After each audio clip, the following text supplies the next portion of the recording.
حرق كبرات تخاتلتي لو معالتي اب فينيس ايطالي نازلنا ناي نورث كوريا ناي افريقيا تبهلا تقلص نيشتي هاجر ايرترا تبهل هاجر يكبص حكيره زلخو سلام ازي جو حتاب استبهاله يوتيوبر نسمرا خيدو اب اسمرا مسكده اتستعذبون استخاتاتلون كاب تصبيو وصاي كوينو ኤርትራ ትድነቕ ሃገር ምዃናን ዝተፈላለየ ብዛዕባ ኤርትራ ተዛረቦ ነገራት ኣሎ ሎሚ ብዛዕባ ህንድስና ሰናይ ምክትታል ኣብ ዝተፈላለየ ቦታታት ይኸይዱ ኣብ ፊያት ኮይኑ ከም ዝንሪኦ ዘለና ስእሊ ተሳኢሉ ኣሎ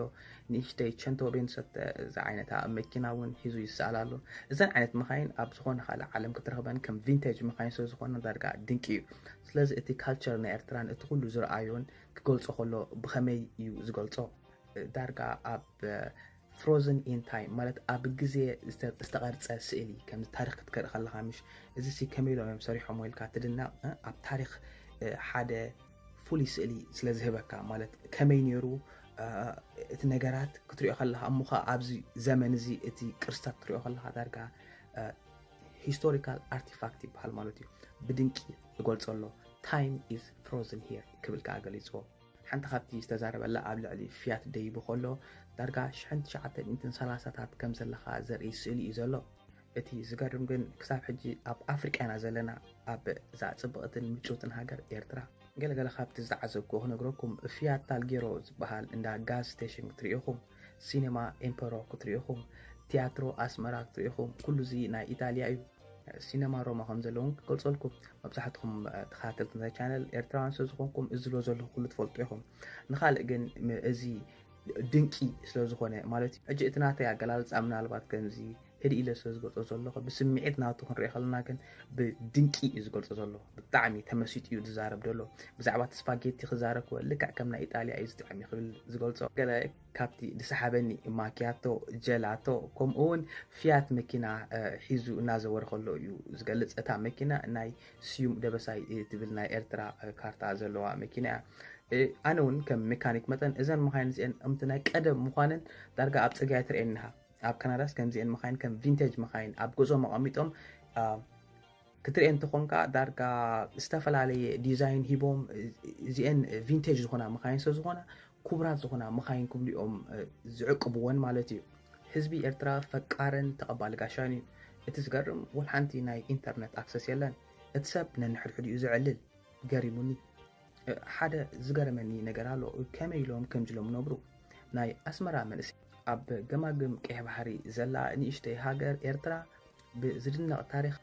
ኣብ ቃልሲ ዝነበረት ሃገርን ኣዝያ ጽብቕቲ ዝኾነት ንእሽተይ ሃገር ኤርትራ ትርከብ እዚ ድገልጽ ዘሎ ንኩሎም ተኸታተልቱ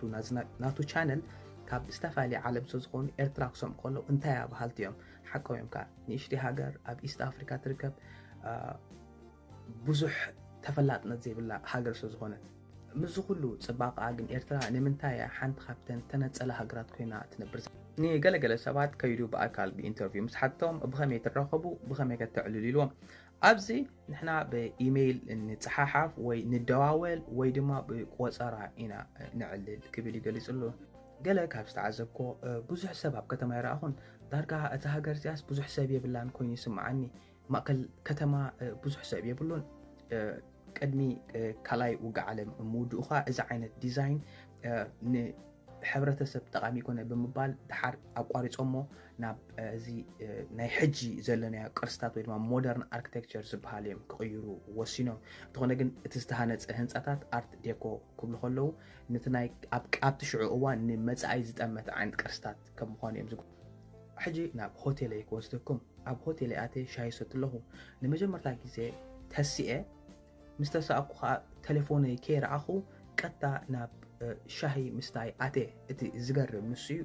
اتي حر زدنق النغركا كمتي ابكال عالم نغو تسيوم قطع قداميتي زغبوا نغر تليفوني يمسحزو تليفوني يمشك زغبرو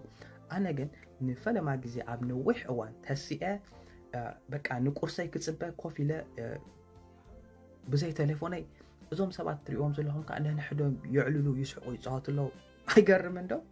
ድሓር ናብ ሲኔማ ሮማ ያኸይዱ እቲ ሲኔማ ሮማ ኣብ 1937 ከም ዝተሃነፀ ገለ እዚ ሲኔማ ሮማ ናይ ፊልም መርኣይ ነይሩ ድሓር ግን እቲ ናይ ሲኔማ كم مخان مثلا مبزحته سب حجكن فيلم بزح سلازيري دارجانا يكوسو زرع لبوتا يخوينو كم اون سبات كزناقعو شاهي كسكي زكوب لبوتا يخوينو كاب تعزبتي اب وصاي عالم زلنا كلنا تليفوننا سنحز دارجا غودينا يتسئلنا قداميت نغبر تليفوننا تشك تغبر غودينا زبلان ستيل ابز بوتا زمس بصح انتاي دغاغيمو زاربا كلهم ننحدهم يعللوا لو والحدا خابزيهم تليفونك حزاي راخون بقى حد حدهم يعللوا يسحقوا يصاوتوا شايسات ابزغن ببزحي انترنت يلن اتي انترنت زركبول بوتا فلي زبله ناي واي فاي زركبول بوتا بزعبا غنزل ارترا حاتيتو غنزل ناي زعد انتاي بحال نعفام هانو غليصلو اوكي نعي نزعد زي اكريني صوعك وسب بانترنت يكون صحيفهملو انتاي دويلو ممصعي صويعمو شو حاتيتيا بخالق منقد خلق بخل له ويس انه بتليفون دويلنا لنا بكمصكاي يلوم كم لمدي اب ولا بزي بتكست ونصحف تقليخا باونلاين كتزز تقليخا تور جايد اب اسمراغن دويله يصوعيه تور جايد دحر ناي اي تي ام ماشين على دو الى حيتو اي تي ام يلن فيزا يلن مونتايرا تقبر بقى بكاش نحنا نتقملو كاش ابزي دحر امناي مينستري تمرتي هنصا مسكره ازي اتفاشش سرعتنا ايطاليا زنبورو الاوفيس اب اسمرا ابزي نيرو اب ساعات زغناي مينستري تمرت خوينو يغلغلا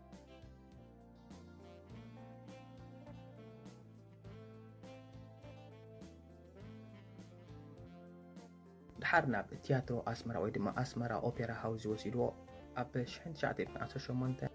ኤርትራ ኣብ ትሕቲ ናይ ኢጣልያ ግዝኣት ከላ ኢታ እቲ ዝገርም ኣብ ሰዓት እዚ እዚ ቦታ ከም ቅርሲ ኮይኑ ዘገልግል ዘሎ ሓደ ካብቲ ዘደነቐኒ ነገር መብዛሕትኡ ህንፃታት ኣብ ሰዓት እዚ ናይ ኮፊ ሻፕ ወይ ድማ ናይ እንዳ ሻሂ ቦታ እዮም ቀይሮም ማዕረ ክንደይ ሙስቡን ፍቕሪ ከም ዘለዎ ምግላፅ የድልየኒ እዩ ትሪእዎ ኣለኹም ድሓር ናይ ፒኦ ቦክስ ወይ ድማ ናይ ፖስጣ ቦታ ይወሲድዎ ክሳብ ሕጂ ከዓ ኣሰርሕ ከም ዘለዎን ልክዕ እቲ ዝነበረ ኣሰራርሓ ስታይል ይቕፅል ከም ዘሎ ይገልፅ بشحن 1938 ኢጣልያውያን ኣብ ኤርትራ ገዛኣት ኮይኖም ከሎ እዋኒ ተሃኒፁ እቲ ናቱ ቅርስኻ እቲ ናቱ ዲዛይን ልክዕ ከም ናይ ኤሮፕሌን ከም ናይ ነፋሪት ዘለዎ ዲዛይን እዩ ዘሎ ኣብዚ ከዓ ንላዕሊ ሒዝዎ ደይቡ መታ ነቲ ፅባቐ ናይ ፊያት ንኽሪኦ ማለት እዩ ብዙሕ ናይ ፒሳ ሃውስ ወይ ድማ ናይ ኢታልያን ፒሳ ገዛታት ከም ዘሎ እዩ ገሊፅሉ ኣብ ዝተፈላለዩ ናይ ፒሳ ቦታታት ከዓ ወሲዱ ሓደ ካብቲ ንኤርትራ ክገልፃ ዝተቐመለን ቃላት እንታይ እዚ ኤርትራ እዩ ኣብ ኤርትራ ከዓ ንግሆ ሙሉእ መዓልቲ ሻሂ ሰትዩ ምሸት ከዓ ፒሳ ይድረሩ ክብል ብሕፅር ዝበለ ጆክ ተዛሪቡ ሕጂ እቲ ፊያት ኣርት ዴኮ እንታይ ማለት እዩ ኣርት ዴኮ ሓደ ካብቲ ንመፃእ ዝጠመተ ቅርስታት ነይሩ ኣብቲ ሽዑ ሰዓታት ኣብ 1929 ቀዳማይ ውግእ ዓለም ኣብ ዝነበሩ እዋን ካብ ሽዑ ጀሚርና እንተሪእና እቲ ቅርስታት ንመፃእ ዝጠመተ ዓይነት ቅርስታት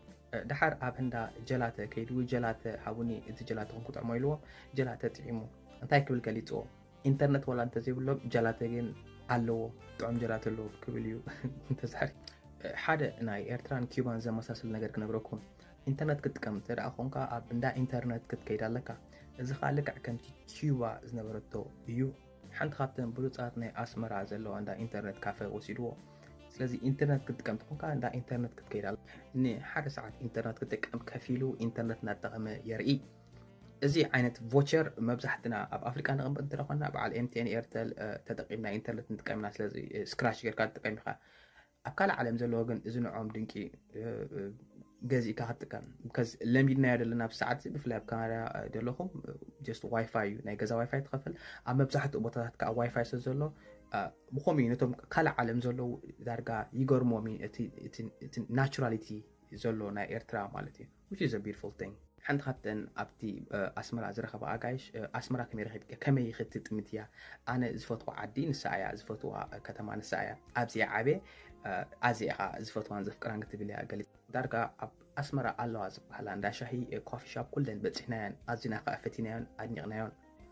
ዳርጋ እታ መዓልቲ እቲኣ ከይተወድአት ልዕሊ 4 ግዜ ማኪያቶ ሰቲና ይገርም እዩ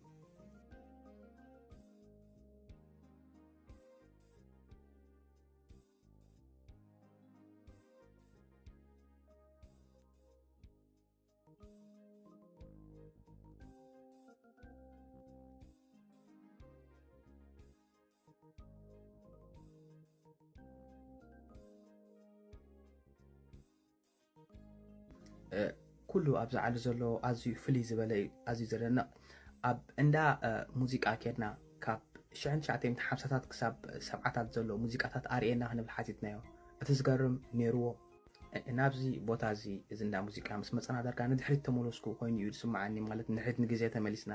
ከም ዝመፅኻ ኮይኑ እዩ ዝስማዓካ ድሓር እንዳ ቢላርዶ ኬድና ቢላርዶ ዝፃወቱ ሰባት ርኢናዮም እቲ ፑል ቴብል ብኢዶም እዮም ዝፃወትዎ ቢላርዶ ማለት እዚ ሃገር እዚኣ ብክንደይ ቃልስን ውግእን ዝመፀት ሃገር እያ ክንደይ ደም ይፈሲስዋ ስለዚ ከዓ ገለ ካብቲ ዝነበረ ናይ ቃልሲ ምልክት ከሪአኩም ኣብ ማእከል ከተማ ማለት ኣብቲ በረኻታት ዝተቃፀላ ወይ ዝተባርዓ ታንክታት ክትሪኢኹም እዚአን ኣብቲ ቦታታት ተቃፅለን ዝነበራ ኣኪበን ኣብ ሓደ ቦታ ኣቐሚጥ እዚ ከዓ እቲ ቱር ጋይድ ማለት እንታይ ትብል ገሊፅሉ እዚ ታሪክ እዩ ከም ቅርሲ ኮይኑ ይነብር ነቶም ኣብዚ ዝመፁ መንእስያት ነዚ ምስ ረኣዩ ከዓ እቲ ታሪክ መግለፂ ክኸውን ማለት ንድሕሪት ክመልሰኩም ገለ ካብ ታሪክ ኤርትራ ክገልፅልኩም እየ ሕጂ ብ1869 ኢጣልያውያን ኣብ ፖርት ዓሰብ ንእሽተይ መሬት ገዚኦም ብ1882 ከዓ ኤርትራ ናይ ጥልያን ግዝኣት ከም ትኾን ገይሩ በቲ ናይ መትረብ ስዌዝ ዝነበሮ ኣገዳስነት ንቀይሕ ባሕሪ ከረኽቦም መታን ንዖም ክትኮኖም እታ መሬት እቲኣ ሒዞማ ኣብ ኤርትራ ከዓ ከም ግዝኣቶም ልዕሊ 60 ዓመት ፀኒሖም ካብ ብድሕሪኡ ከዓ ናይ ግዝኣት እንግሊዝ መፅዩ ብ1941 ግዝኣት እንግሊዝ ንጥልያን ስዒሩ እቲ መሬት ብ1952 ከዓ ኤርትራ ምስ ኢትዮጵያ ቆሪኖማ ኤርትራ ምስ ኢትዮጵያ ልዕሊ 30 ዓመት ተቃሊሳ ናፅነታ ክትረክብ ከዓ ብ1991 ማለት እዩ ኤርትራ ሙሉእ ብሙሉእ ተቆፃፂራታ ንኢትዮጵያውያን ከዓ ካብ ሃገሮም ኣልዮም ናፅነቶም ኣረጋጊፁ ኣብቲ ሽዑ ሰዓት ከዓ ፕረዚደንት ኢሳያስ ኣፈወርቂ ከም ፕረዚደንት ኮይኑ ተሓሪዩ ክሳብ ሕጂ ከዓ ከም ፕረዚደንት ኮይኑ የገልግል ኣሎ ናብ ዝኾነ ቦታ ክትንቀሳቀስ መንቀሳቀስ የድልየካ ሓደ ካብቲ ዘደንቆ ነገር ክነግረኩም እንተደኣ ሰልችኩም እንታይ ትገብሩ ኢንተርኔት ትረኣ ዘይብልኩም እንታይ ትገብሩ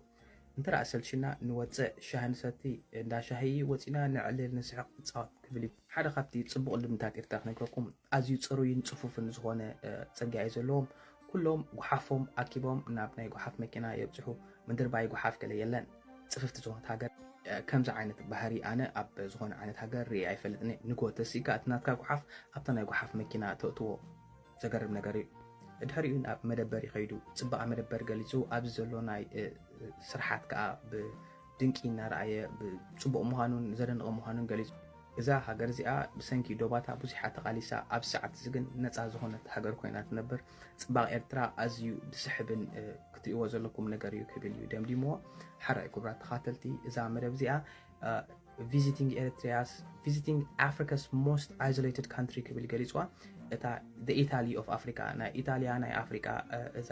ተነፀለት ሃገር ኣብ ኣፍሪካ ክብል ኢኻ ገሊፅዋ ስለዚ ነዛ ቪድዮ እዚኣ ኩላ ክትከታተሉ ዝደለኹም እቲ ሊንክ ኣብ ታሕቲ ግበልኩም ምሳይ ፅናሕኩም ኣዝየ ደመስኩነኩም ደጊመ ደጋጊመ ርሑስ ሓድሽ ዓመት ንኩልኩም ተኸታተልቲ መደብ ቤኒ ሚድያ ክብለኩም ፈቱ ዝወድሓንኩም